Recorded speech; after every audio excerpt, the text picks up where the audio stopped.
Pada zaman dahulu, di belakang dusun Pasir Mayang, ada sebuah kerajaan yang bernama Kerajaan Limbungan. Kerajaan itu diperintah oleh seorang ratu Putri Reno Pinangmasa. Putri ini terkenal dengan kecantikannya yang menawan hati. Tak mengherankan, banyak raja-raja dan putra raja yang menghendaki untuk mempersuntingnya. Namun, tak seorang pun raja ataupun putra raja yang meminang diterima olehnya. Semua pinangan tersebut ditolaknya mentah-mentah.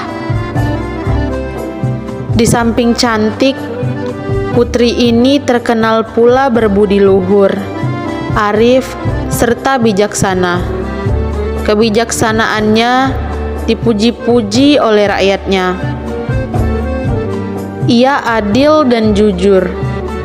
Rakyatnya yang miskin mendapat jaminan hidup dalam makan dan minum. Yang kaya diberi uang dan kesempatan untuk menambah dan mengendalikan kekayaan. Golongan rakyatnya yang kaya ini kelak harus pula menjamin kelangsungan hidup bagi yang miskin. Dengan demikian, terciptalah suasana yang harmonis antara sesama anggota masyarakat negeri Limbungan. Dalam menjalankan pemerintahannya, sang ratu dibantu oleh 3 orang hulu balang yang sangat ia percayai. Hulu balang yang pertama bernama Datuk Raja Penghulu.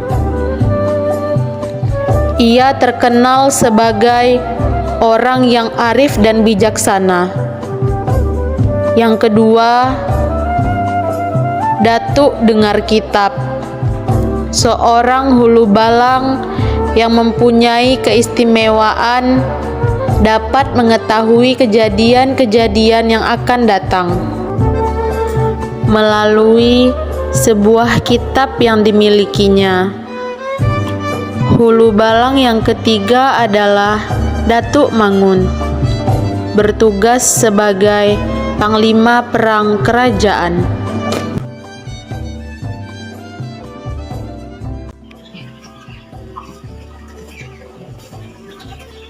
Ampun Ratu, apalagi yang Ratu tunggu? Kerajaan kita sudah makmur. Bila antara masyarakat miskin dan kaya bisa kita pertemukan, dan keamanan semakin stabil. Sudah masanya Ratu memikirkan untuk berumah tangga. Aku sudah bahagia hidup seperti ini. Bahagia seperti apa, Ratu? Ratu hanya memikirkan rakyat Ratu saja, tidak memikirkan diri Ratu sendiri. Aku sudah hidup bahagia melihat rakyatku yang aman dan tentram. Lagi pula, rakyat juga menyayangiku. Aku tidak membutuhkan pria yang hanya mau dengan kecantikan dan kekayaanku saja.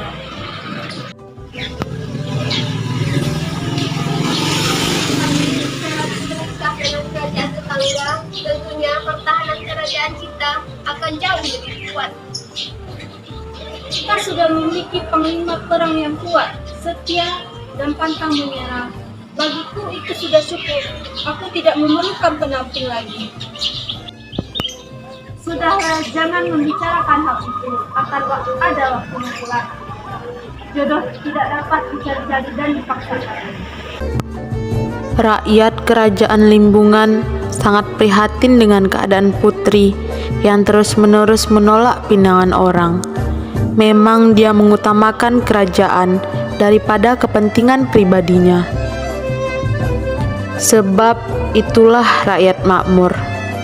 Kecantikan Putri Reno Pinangmasa terdengar pula sampai ke telinga Raja Jawa. Lama-kelamaan, Raja Negeri Jawa lalu mengirim utusan untuk melamar sang putri. Pengawal! Ya, Baginda. Siapa gerangan perempuan cantik yang menolak pinangan raja-raja di Nusantara ini? Beliau adalah seorang ratu dari kerajaan Bungan yang bernama Putri Retno Pinangmasa.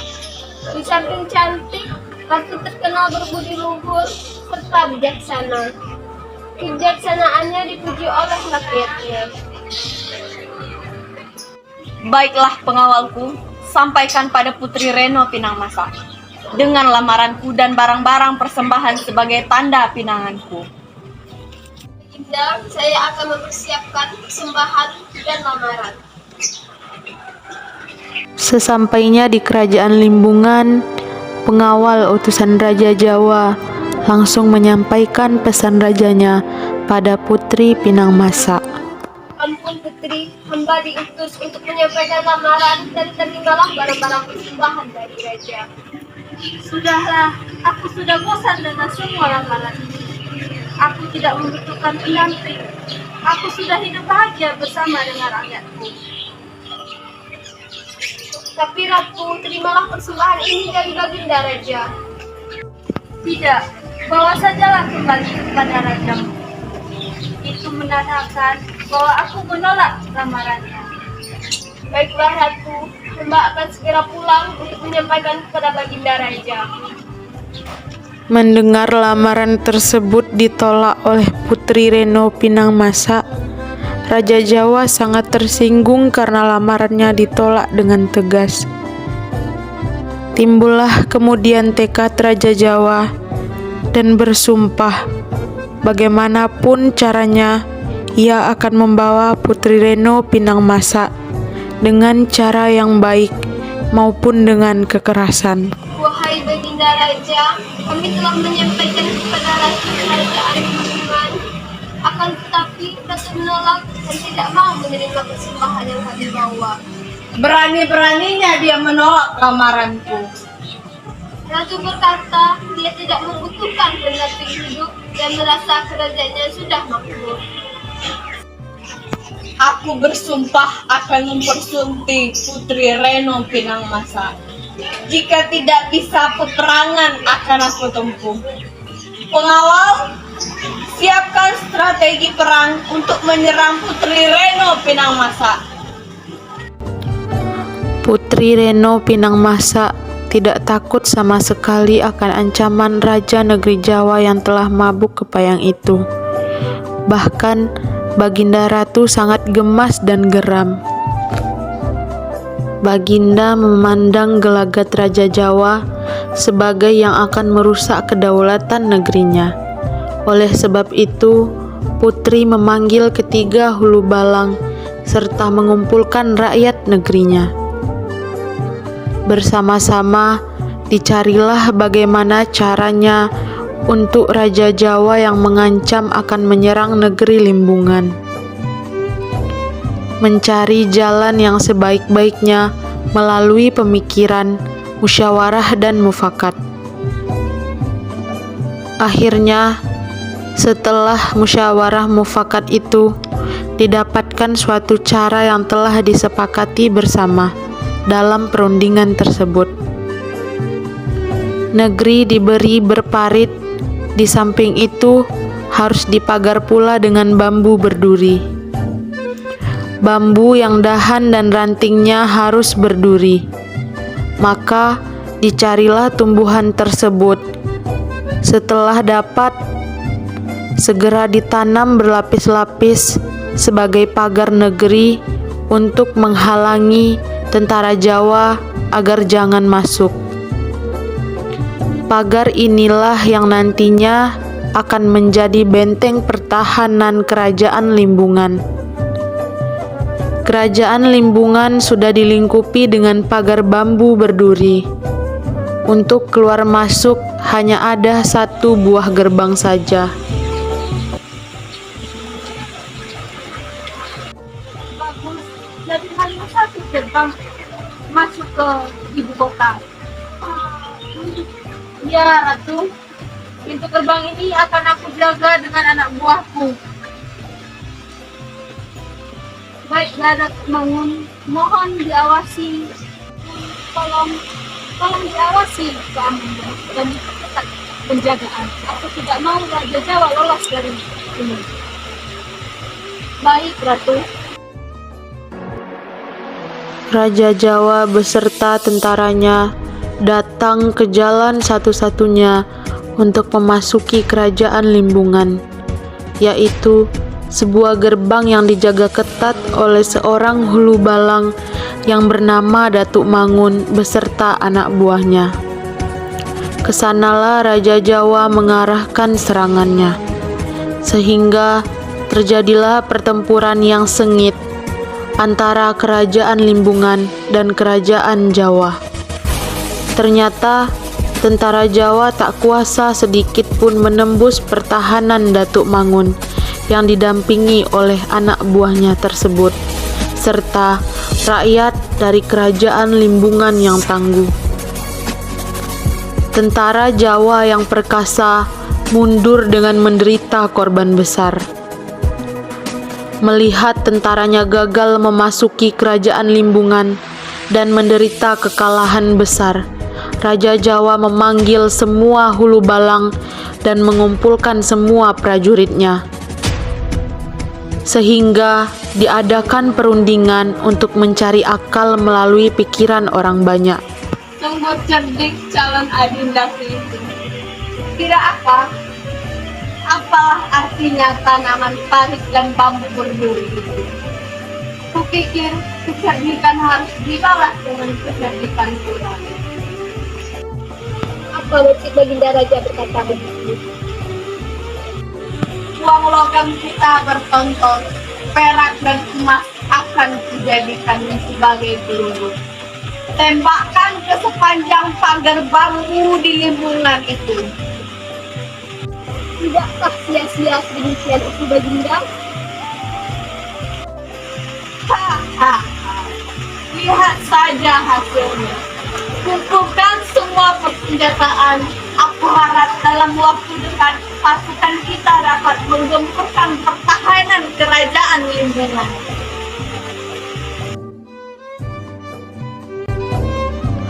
Maka dapatlah suatu akal tipu muslihat. Dikumpulkan semua uang ringgit logam. Uang logam ini dijadikan peluru yang akan ditembakkan ke setiap rumpunan bambu yang berlapis-lapis tadi.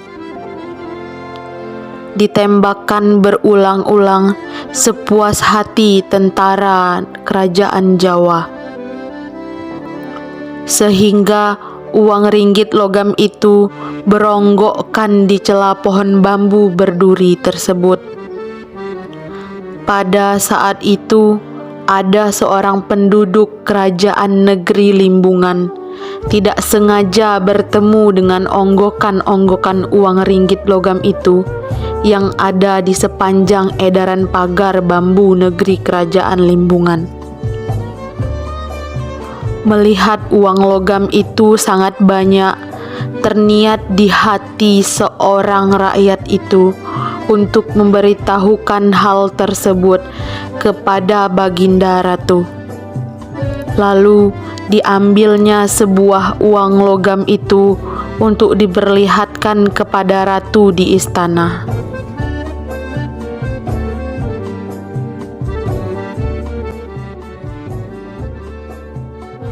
Ratu, saya banyak menemukan uang logam ini bertumpukan di sebelah sana, Ratu. Di mana engkau menemukan uang logam itu? Di sana, Ratu, di tempat di mana benteng pertahanan kita dibuat, di dekat bulu-bulu bambu berduri itu. Begitukah? Aku yakin engkau tidak berbohong. Mari kita lihat. Baik, Ratu. Benar saja, Ratu menemukan uang ringgit logam bertumpukan di sela-sela rumpun bambu. Maka setelah dirundingkan dengan semua orang, diputuskan untuk mengambil semua uang logam tersebut. Untuk memudahkan pengambilan uang logam tersebut, pohon-pohon bambu itu pun ditebangi semuanya. Sana, Ratu.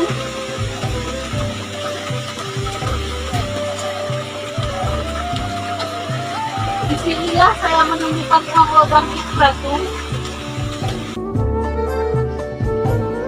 Uang logam tersebut diangkut ke istana. Pada saat itu pula, Raja Jawa bersama tentaranya datang menyerbu dengan tiba-tiba.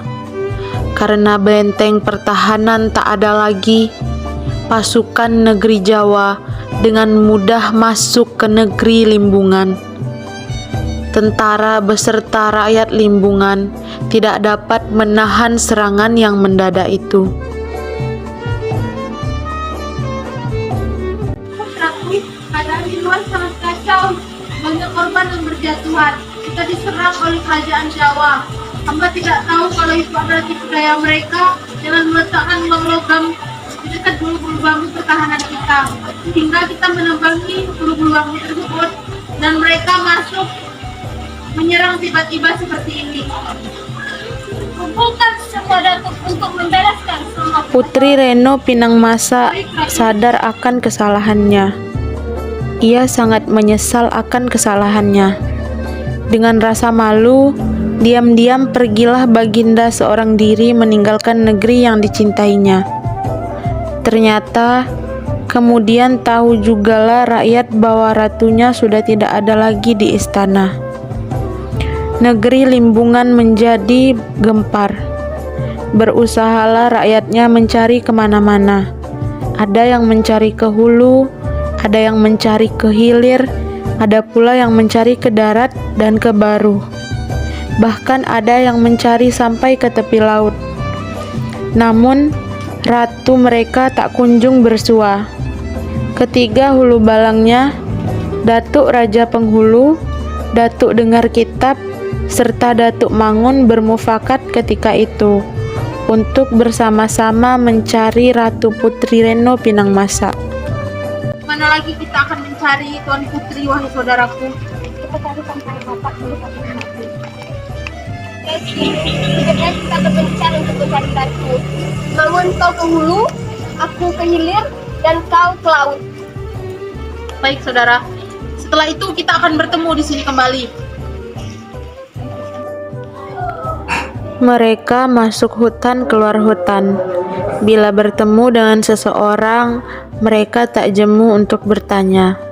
Namun, yang dicari tak kunjung bertemu. Maka mereka lanjutkan pula perjalanan. Lurah mereka turuni, bukit mereka daki, semak-semak disinggahi. Kalau ada Putri Reno Pinangmasa atau mayatnya.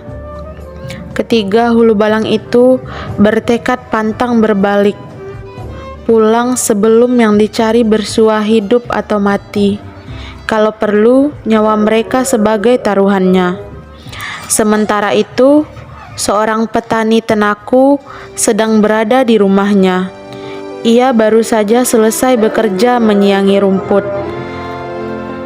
Petani itu akan beristirahat ke pondoknya. Menjelang ia sampai ke pondoknya, ia sangat terkejut.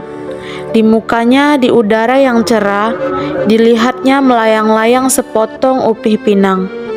Kemudian, upih tersebut jatuh tak berada jauh dari tempatnya berdiri. Ia sangat heran, mengapa ada upih pinang di rumahnya. Kalau itu upih pinang yang ada di desanya, tak kalah mungkin sejauh itu diterbangkan oleh angin. Dalam keheranan, petani itu bergegas menuju ke tempat upih jatuh tadi.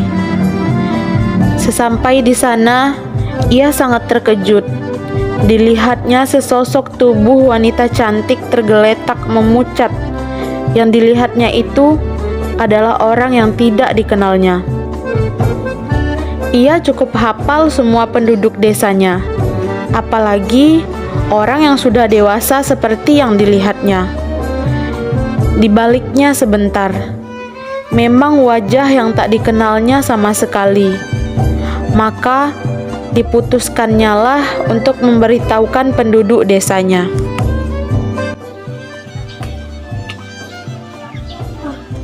Dan apa? Ini seperti ujung pinang.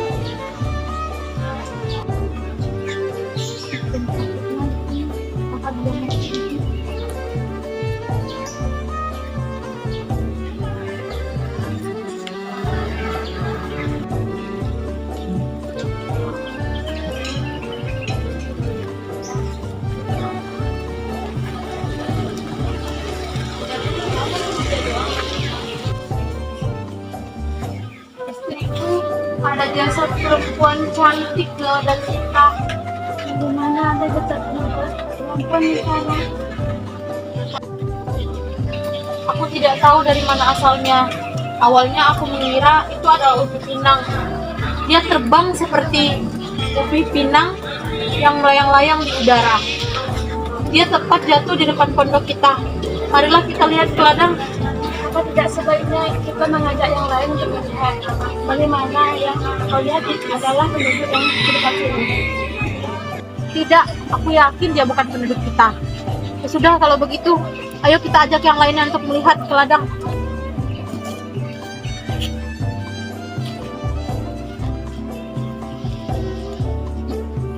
Ini dia.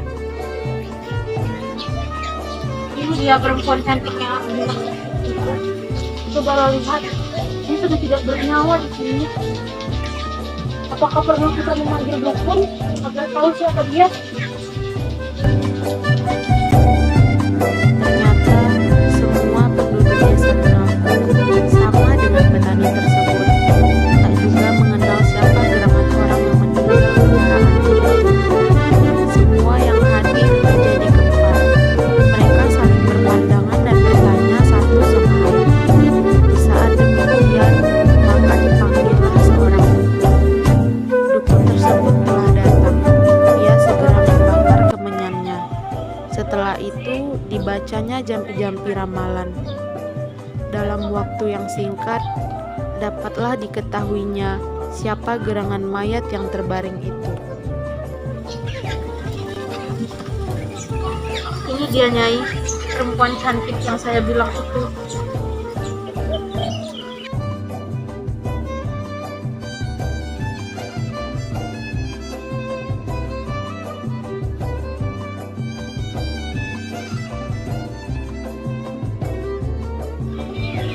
Jasad yang kita temui, jasad yang melayang jatuh dari udara bagaikan binang, adalah jasad Tuan Putri Reno Pinangmasa, Ratu Negeri ini.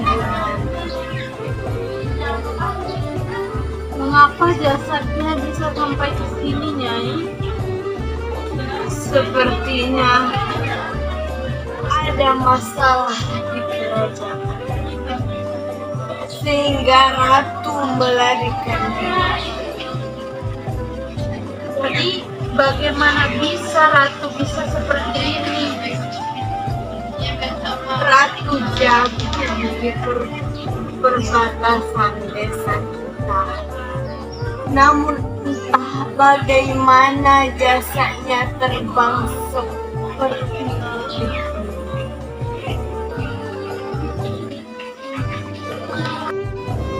Mendengar ramalan dukun tersebut, semua orang yang hadir sangat terkejut. Suara bergumam berdengung bagai suara lebah terbang. Wajah-wajah yang keheranan segera berubah menjadi suram dan sedih. Terbayang kepada orang banyak itu betapa sengsaranya Tuan Baginda Putri Negeri pada saat-saat terakhir di hidupnya. Pergilah kalian ke kerajaan Dengkulan untuk memberitahukan kabar ini. Baik, Nyai. saya akan pergi ke kerajaan itu dan memberitahukan kepada rakyat di sana.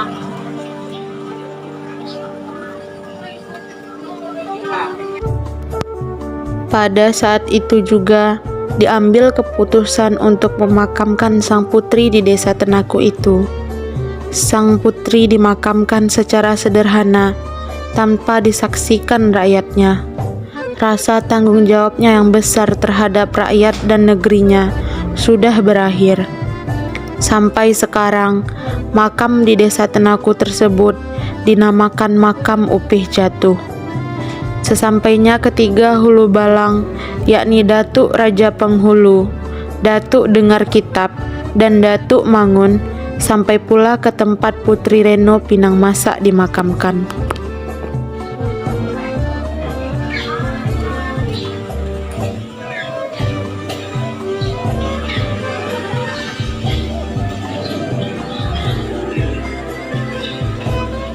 Inilah makam Putri Reno Pinang Masa.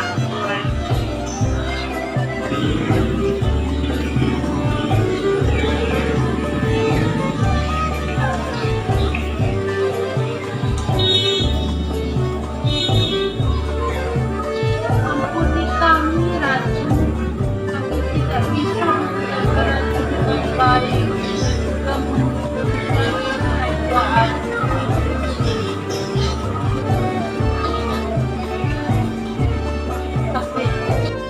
Iya, Ratu. Ampuni kami, Ratu. Kami tidak bisa menjaga Ratu dengan baik.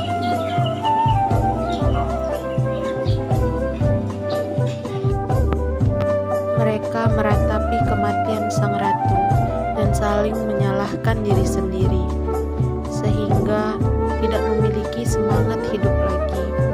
Karena merasa bersalah, tiba-tiba mereka meninggal bersamaan di sana. Ketiga hulu balang itu pun dimakamkan pula di sana, di samping makam Putri Reno Pinang Masa.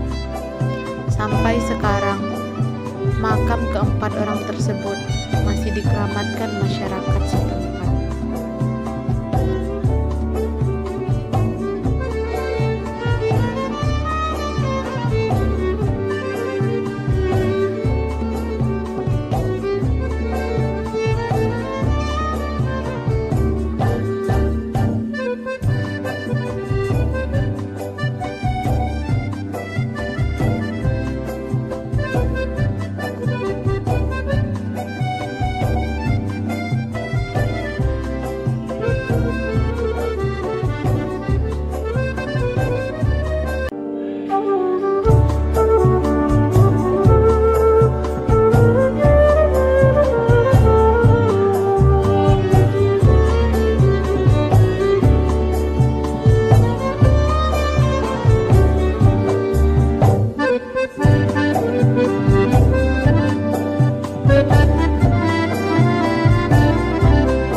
Ratu, ampuni hamba, Ratu. Ampuni hamba. Tidak, aku yakin dia bukan penduduk desa kita. Tapi sebaiknya kita ajak yang lain. Cepatlah. Tidak. Ini dia, Nyai. Perempuan